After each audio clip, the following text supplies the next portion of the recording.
a eterna mesmice. Veja que ele vai falar lá, no versículo 6, por exemplo: o vento vai para o sul e faz o seu giro para o norte, volve-se e revolve-se na sua carreira e retorna ao seu circuito. Os rios correm para o mar não se enche, o lugar para onde correm os rios, para lá eles tornam a correr. Então ele fala uma canseira, todas as coisas são canseiras tais que ninguém pode exprimir. E não tem nada de novo. Ele fala: olha, aquilo que fizeram no passado, vamos fazer no futuro. Tudo que está acontecendo hoje, todas as nossas preocupações, as nossas ansiedades, os planos, tudo isso é uma grande mesmice. Então entenda o seguinte: nossa, mas a palavra de Deus dizendo que é tudo uma mesmice, você vai se assustar com Eclesiastes. Entenda o seguinte: aqui em Eclesiastes ele vai falar um monte de besteira, se eu pudesse dizer assim, um monte de coisa errada, porque ele está simplesmente, e é por isso que depois a gente vai ver lá, debaixo do sol, né? Ou seja, o que acontece debaixo do sol? Sem contar com Deus,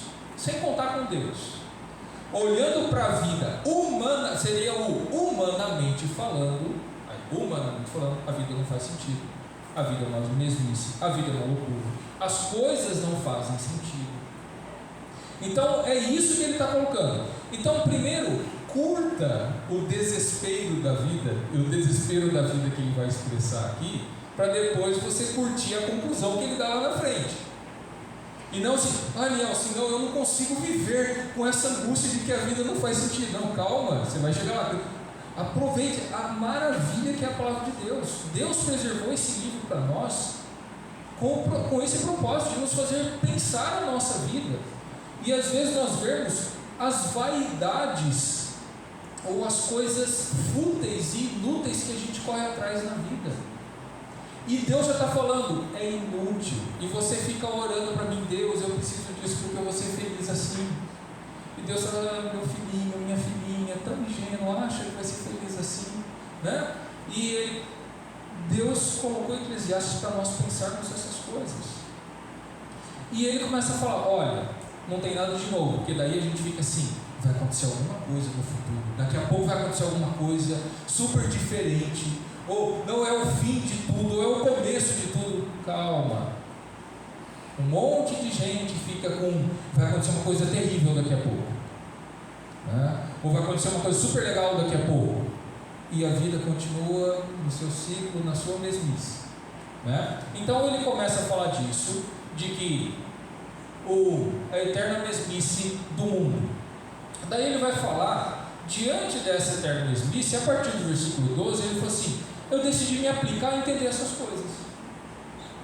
Eu venho sendo rei, apliquei o coração a esquadrinhar, eu estou no capítulo 1, versículo 13. Apliquei o coração a esquadrinhar e informar-me com sabedoria de tudo quanto sucede debaixo do céu. Tá? Debaixo do céu. Este enfadonho trabalho impôs Deus aos filhos dos homens para nele os afligir.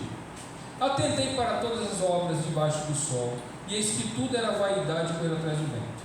E aí ele começa a dizer, né? Aí eu me engrandeci. Versículo 17: apliquei o coração a conhecer a sabedoria, e a saber o que é loucura e o que é estultícia. Estultícia, né? A gente não usa a palavra estultícia hoje no dia a dia, né? Mas é ser nécio, ser tolo, né? Ser uma pessoa tola. E vim a saber que também isso é correr atrás do vento, porque na muita sabedoria há muito enfado, e quem aumenta a ciência aumenta a tristeza. Olha o desespero que ele chega.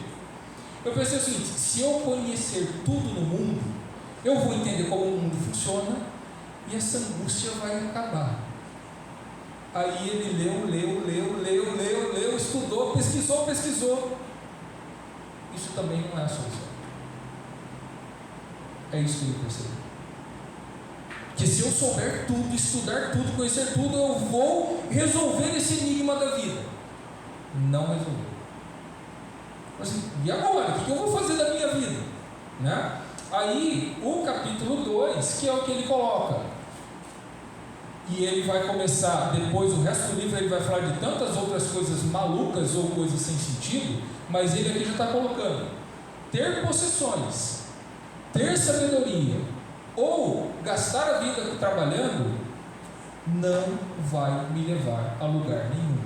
E no sentido de não vai me levar a lugar nenhum, no sentido de ter satisfação na vida. Encontrei a razão de viver. A razão de viver é ter possessões. É nisso que eu devo focar. A razão de viver é estudar bastante e ter sabedoria. Não. A razão de viver é trabalhar, criar uma coisa grande, criar uma coisa nova ou fazer uma coisa diferente. Não. É essa a conclusão dele. E aí ele vai descrever então a vaidade das possessões, que ele vai falar, né? Aí disse comigo: vamos, eu te provarei com as alegrias, goza, pois, a felicidade, mas também será a vaidade. E aí ele falou: eu vou tentar ser feliz, né? Eu vou tentar ter todas as coisas, me dar ao vinho, ao prazer, empreender grandes obras e tudo mais. Versículo 7, 2:7. Comprei servos e servas, tive servos nascidos em casa, também possuí bois e ovelhas, tive um monte de mulheres, no final do versículo 8 aí, né? Engrandeci-me e sobrepujei a todos que viveram antes de mim em Jerusalém, né? Tudo, versículo 10, tudo quanto desejaram os meus olhos não lhes neguei, nem privei o coração de alegria alguma, pois eu me alegrava com todas as minhas fadigas, e isso era a recompensa de todas elas.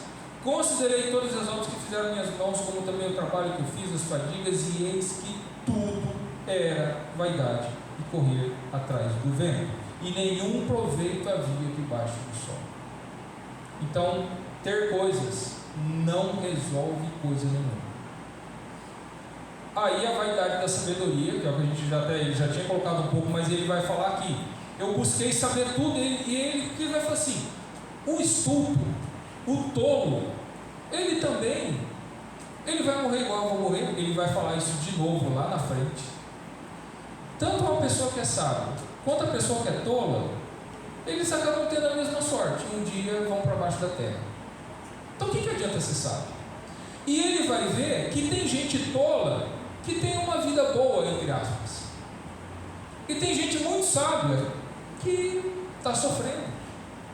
Então ele fala: para que adianta eu ser muito sábio? Adianta ser muito sábio para você conseguir uma melhor posição, para você ter uma boa carreira, para você lutar para tudo. Uma boa carreira para ter possessão, ou para ter reconhecimento, para ter tudo isso que é o que? Vaidade.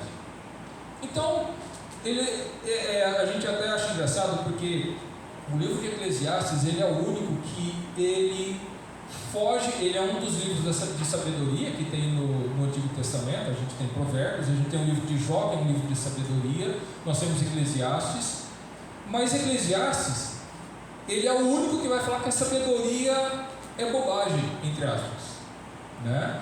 Nesse sentido, claro, no sentido dele aqui. Os outros todos, principalmente Provérbios, vai exaltar demais a sabedoria, fala que você tem que ter a sabedoria, e que o temor do Senhor é o princípio da sabedoria, mas você tem que alcançar a sabedoria. Mas ele está falando, a sabedoria como objetivo final também não vai resolver.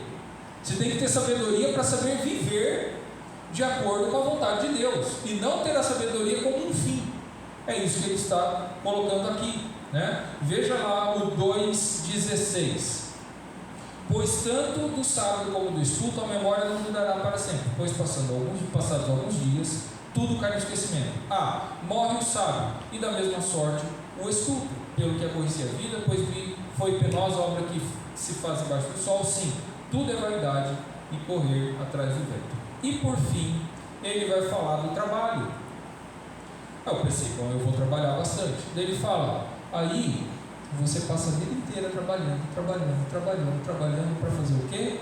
Para deixar para o seu filho que não trabalha, que é um folgado, que vai destruir aquele dinheiro todo com bobagem. Ou você guarda, quando guardou bastante, você morre e não curte nada, né? Então qual é a solução? Vamos gastar tudo. Em prazeres, ele já falou que é vaidade também. Então ele não dá solução para a gente, né? A gente fica assim: não, Nelson, eu não consigo viver sem solução. Um pouquinho. Resolve isso. Não, ele só vai resolver no capítulo 12, tá? Então segura, né? porque esse é o foco do livro. Então, o que ele está mostrando aqui é que do trabalho, da fadiga, e às vezes é isso, tipo,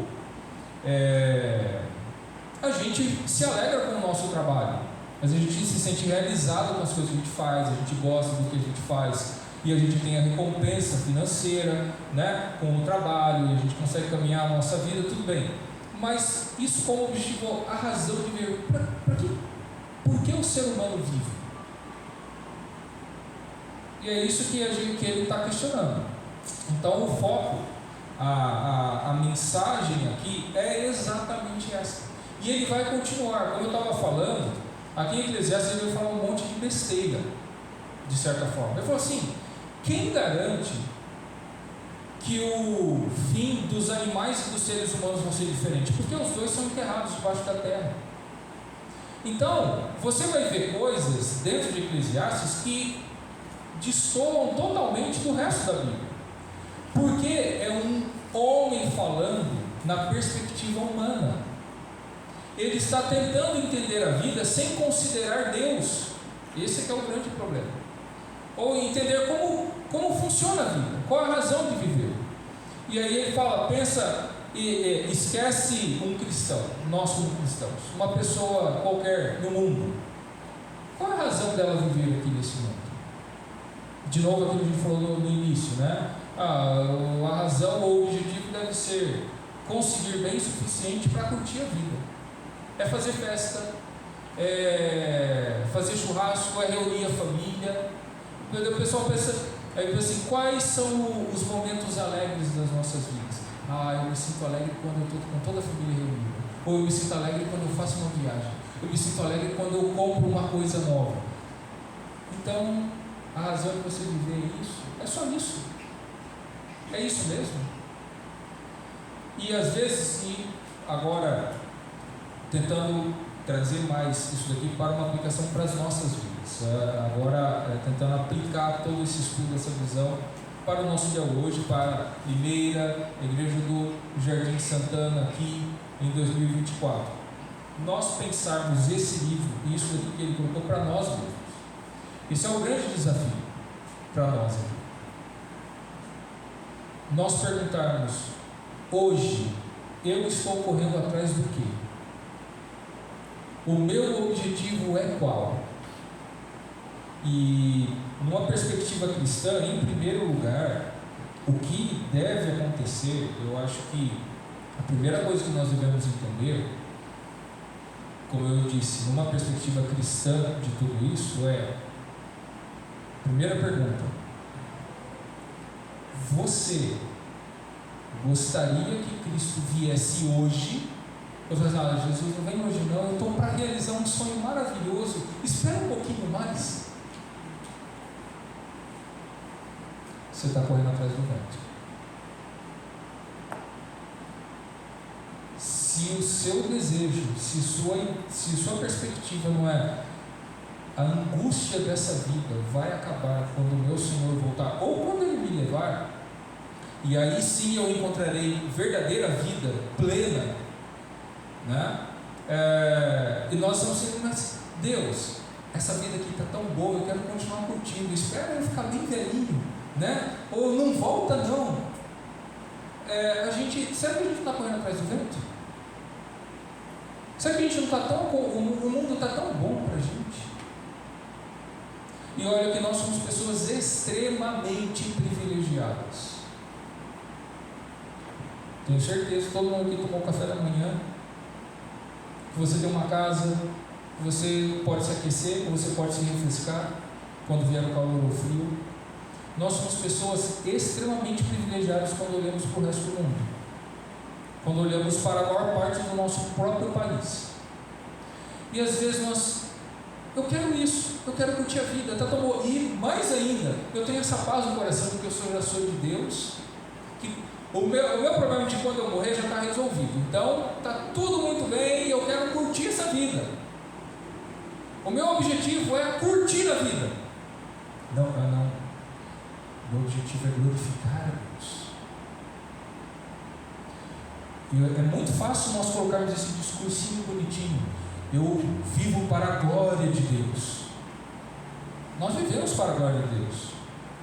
E não tem problema nenhum em eu viajar, em eu querer reunir a família, em eu querer fazer um churrasquinho, fazer todas essas coisas. O problema é se para mim a razão de viver é isso. Só o que eu quero é isso. O que me alegra é isso. O que me move a trabalhar, a correr, a lutar, é isso. São as minhas conquistas para eu curtir a vida. Paulo vai falar lá em Colossenses para nós: se a sua vida está em Cristo, olhe para as coisas do alto, onde Cristo vive. E aí sim nós vamos conseguir olhar e falar assim: olha, eu sonho, meu sonho é ter minha casa reformada. É o Nielsen falando hoje mesmo, meu sonho é ter minha casa reformada. Agora, se isso for a coisa que está em primeiro lugar no meu coração, eu não estou vivendo para a glória de Deus. Eu estou vivendo pela casa reformada. Eu vou falar assim: não, se for para abrir mão de tal coisa, se eu tiver que fazer isso e não ter a casa reformada para servir no reino de Deus ou para que tal coisa aconteça, vou fazer isso. Aí, então talvez a gente consiga conciliar as coisas. Então, por que você está vivendo hoje? O que move amanhã, de manhã, segundona, o que vai te mover, o que vai mover o seu coração a se levantar da cama? Eu preciso levantar, porque eu preciso trabalhar, porque eu preciso ganhar dinheiro, porque eu preciso realizar isso. Ou eu, Senhor, muito obrigado por mais um dia de vida que o Senhor me deu, que eu viva para glorificar o Senhor. Enquanto eu vivo essa vida, que eu tenho os meus sonhos que são entregues nas suas mãos, que se for da tua vontade que aconteça, mas que o Senhor dirija a minha vida, que o Senhor guie a minha vida, que o Senhor guie o meu coração. E nós vamos ter que todos os dias nós temos que ir para a cruz, e não para a cruz de Jesus, para a sua. Todos os dias você vai ter que tomar a decisão de: hoje eu morro para mim mesmo, para servir o meu Senhor Jesus. Então, é isso que nós precisamos ter consciência, nós pensarmos em tudo isso. Agora, para finalizar a nossa aula hoje, curta o livro de Eclesiastes. Curta a depressão do autor aqui, tá? Viva esses momentos de depressão dele, de angústia. Ele fala assim: a vida não faz sentido. Para você ver como ele chega lá no final e fala: qual a resposta para toda essa bagunça? Então, e não perca a oportunidade de você pensar na sua vida, tudo que você está vivendo hoje, no dia de hoje, né? Só que isso não é uma coisa assim: eu pensei, gastei 5 minutos porque depois eu tinha que assistir um vídeo no YouTube. Não. Gaste seu tempo meditando na palavra de Deus. Passe a semana. O livro de Eclesiastes tem só 12 capítulos. Leia ele essa semana, porque você vai ler ele nas próximas semanas. Relembre ele, né? Digira bem ele e pense sobre tudo isso que está sendo falado, para nós vivermos melhor, até para nós não nos angustiarmos. Para finalizar, quando uma coisa triste, uma catástrofe acontece, aquilo lá não virá como: minha vida não faz mais sentido porque isso aconteceu. Quando você fala: bom, se isso acontecer, minha vida não faz mais sentido, é porque aquilo é o alvo da sua vida. É isso que nós precisamos estar atentos. Que Deus abençoe a todos nós, que Deus nos dê sabedoria, nos leve realmente a conhecer a palavra dele. Amém? Vamos orar para encerrar? Senhor nosso Deus, muito obrigado mais uma vez pela tua palavra, que é a verdade. Muito obrigado pelo livro de Eclesiastes que o Senhor preservou para que nós pudéssemos conhecê-lo, para que nós pudéssemos estudá-lo e pensar sobre as nossas vidas. Que o Senhor nos dê humildade e nos dê coragem de ler a tua palavra e praticar a tua palavra, de meditar no nosso coração o que temos feito com a nossa vida, com a nossa energia, com o nosso tempo, com a nossa força, com os nossos recursos. Que o Senhor nos dê sabedoria, que o Senhor nos dê entendimento para vivermos de forma sábia nesse mundo tão confuso, nesse mundo de tanta coisa que não é nada, de tanta coisa vazia, de tanta coisa sem valor que é tão valorizada. Que o Senhor não nos deixe perder o foco da tua palavra, do teu chamado, da glória do Senhor. Isso que nós oramos, gratos por tudo em nome de Jesus. Amém. Deus abençoe a todos. Até a noite.